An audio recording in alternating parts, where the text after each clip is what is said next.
fond, c'était des préoccupations, des observations, des sensations partagées avec Alyosha Imhoff et Kantouta Kiros, où à travers plusieurs projets d'exposition, au fil des mois, au fil des ans, on voyait qu'il y avait quelque chose qui se jouait autour de cette question des temps et comme si on était là dans ce nœud temporel empêché, comme si ce temps du présent, de ce présentisme, était celui d'un blocage, d'un régime de temporalité qui empêche, qui contraint. Et je pense par nos différents projets d'écriture, différents axes de recherche, en même temps on était à l'écoute de tout ce qui veut, par la théorie, par l'art, par l'écriture, par la fiction, qui cherche à transformer un état des choses, un état du réel. Et puis vient cette question vraiment centrale des temps. Et là, finalement, le livre, c'est un livre qui se tient en équilibre entre ce qui, dans notre époque, s'obsède de tout ce qui termine, de tout ce qui finit, tous ces refrains de finitude, d'achèvement. Et donc cette ligne comme ça d'équilibre entre ces scripts de fin et ce qui se reconstruit très rapidement, c'est-à-dire des scripts d'avenir, c'est-à-dire cette tentative de prendre, d'écrire l'histoire de l'avenir. Et où est le livre à cet égard entre ces fins et ces avenirs qui s'écrivent malgré nous, sans les multiples nous que nous pourrions être, que nous avons été, que nous sommes. C'est ce que nous avons appelé cette proposition potentielle, c'est-à-dire lire notre présent, notre présence dans le temps, comme ce lieu ouvert, ce lieu infiniment ouvert à tout ce qui veut devenir.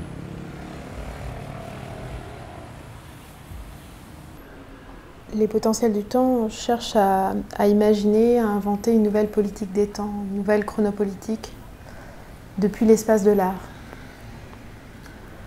Donc ce livre est avant tout une enquête qui part en quête de traces, d'indices, de possibilités pour l'avenir. C'est aussi une rhapsodie au cœur des temps obscurs qui sont les nôtres, ceux de la plus grande impuissance, de ce sentiment de la plus grande impuissance, de la plus grande obstruction du politique, en Europe en particulier. Nous partons en quête de ces indices, de ces survivances, de ces salves d'avenir, de ces lucioles qui font signe vers un nouvel ordre du temps.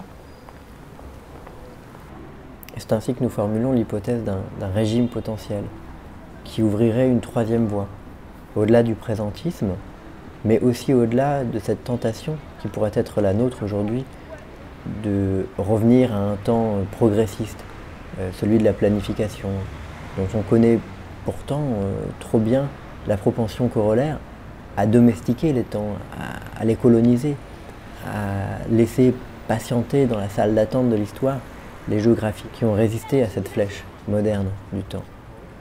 Ces indices, nous allons ainsi les chercher auprès des artistes et des configurations temporelles qu'ils inventent, en imaginant des fictions spéculatives, des formes de simulation, ce que nous appellerons dans le livre des pratiques à l'échelle 1-1.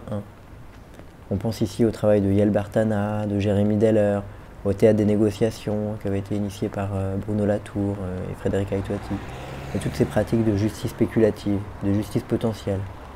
C'est ainsi que le livre prend le pouls d'un certain état de la fiction au XXIe siècle et qui nous aiderait à reconstruire des visions de gauche. Une autre ligne de force du livre, c'est sa tentative de refonder une nouvelle sémantique des temps. Et du coup d'aller chercher cette tentative du côté de temps plus opaque, plus oblique, plus vulnérable, plus secret.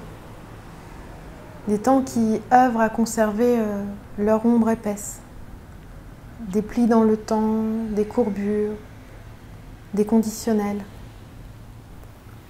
Donc, ils dessinent de nouveaux nuages de temps qui œuvrent à nous arracher à cette situation temporelle qui est la nôtre. Peut-être un dernier mot aussi sur la forme du livre en elle-même, qui se situe à la croisée entre la théorie, la poésie, la fiction, le livre d'artiste, et qui est aussi porté par un idéal de forme collective, un livre de multiplication des nous. Donc des voix qui sont tissées entre elles, cousues, décousues, recousues. Et c'est aussi à cet endroit-là, peut-être que le livre est aussi une tentative de rhapsodie. Donc tout ce travail souterrain du livre, de jeu d'écho, de réponse entre les textes.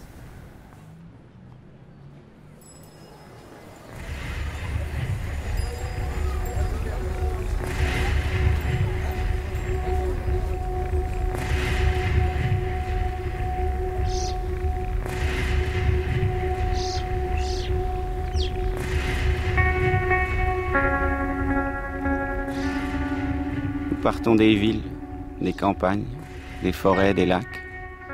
Nous partons des océans, des glaciers, des montagnes, des plaines, des usines et des champs. Nous partons de la colère, de cette colère qui en nous a grandi. Nous partons d'une réalité qui refuse de se transformer.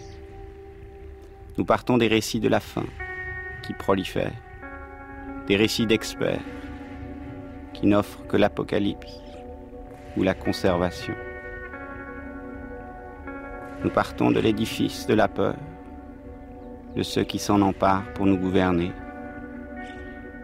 Nous partons de la corruption, de l'obscénité de la richesse. Nous partons de l'arrogance de la puissance, des lois trop étroites pour les nous que nous sommes. Nous partons des ordres maintenus, des frontières reconstruites. Nous partons des discours de la consolation, des armes, de la passion des armes, de la violence. Nous partons d'un temps d'éternelle présence, d'hypnose sans lendemain. Nous partons de la nuit, de l'obscurité qui ne nous quitte plus. Nous partons de la mort, de nos obsessions pour tout ce qui finit. Nous partons des fictions, des histoires où nous nous sommes enfermés. Nous partons des données qui nous sont assénées, des chiffres qui nous sont opposés. Nous partons de la bêtise, de l'ignorance, nous partons de la soif et de la faim. Nous partons des bouts du monde, du 7e continent. Nous partons des mers dépeuplées, des migrations empêchées. Nous partons de la ruine, des spéculations sur la ruine. Nous partons des croyances et des fausses questions. Nous partons d'un travestissement permanent de la vérité, de nos entêtements à vouloir devenir. Nous partons de la colère et de nos impatiences. Nous partons de l'esprit. Nous partons de ce que peuvent transformer l'esprit et le corps. Nous partons de l'humain et de la grâce animale, des espèces dont nous ne sommes qu'une forme fragile. Nous partons d'un plus vaste parlement, d'un plus grand espoir. Nous partons des vieilles catégories, des anciennes pensées, de nos aspirations à la métamorphose. Nous partons de tous les recoins de la réalité, où il y a une faim, une soif de métamorphose. Nous partons du désir, de l'invention, de la résistance à la peur. Nous partons, nous cherchons à précipiter ce départ, à nous départir.